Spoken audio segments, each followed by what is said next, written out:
சுவாமி சரணம், சுவாமியே சரணம் ஐயப்பா. இன்றைக்கி ஐயப்ப சுவாமி பக்தர்களுக்கு ஒரு மகிழ்ச்சியான செய்தி தான் கொண்டு வந்திருக்கேன். அது என்னென்னு பார்த்தீங்கன்னா, ஆனி மாதம் சபரிமலைக்கு போகணுன்னு நீங்கள் நினச்சிருப்பீங்க. அந்த 5 நாளில் உங்களால் போக முடியாமல் இருந்துக்கலாம் பல்வேறு காரணத்தினால. இந்த ஆனி மாதத்துக்குள்ளே மீண்டும் நீங்கள் ஐயப்பன் கோயிலுக்கு போக வாய்ப்பு கிடச்சிருக்கு.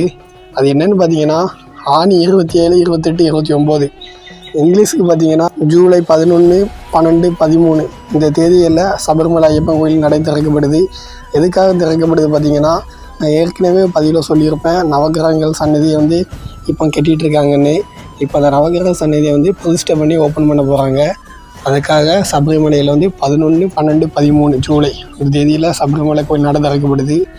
அதனால் ஆனி மாதம் தேதியில் போக முடியல அப்படின்னு சொல்லி ஃபீல் பண்ணவங்க இந்த வாய்ப்பை பயன்படுத்தி போய்க்கலாம். அதுக்கான ஆன்லைன் டிக்கெட்டும் ஓப்பன் பண்ணிட்டாங்க. அதே போல் ஆடி மாதத்துக்கான நடை திறப்புக்கான ஆன்லைன் டிக்கெட்டும் ஓப்பன் பண்ணிட்டாங்க.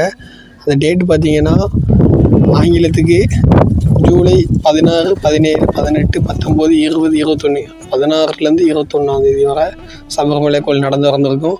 அதனால் இந்த ஜூலை மாதத்தில் மட்டும் சுமார் 9 நாட்கள் கோயில் நடந்து திறந்திருக்கு. இந்த வாய்ப்பை பயன்படுத்திக்கோங்க. இதுபோல் சபரிமலையை பற்றிய பல்வேறு தகவல் தெரிஞ்சுக்கொள்ள நம்ம சேனலை ஃபாலோ பண்ணி சப்போர்ட் பண்ணுங்கள். மீண்டும் உங்களை அடுத்த வீடியோ சந்திக்கிறேன். சுவாமி சரணம், சுவாமியே சரணம் ஐயப்பா.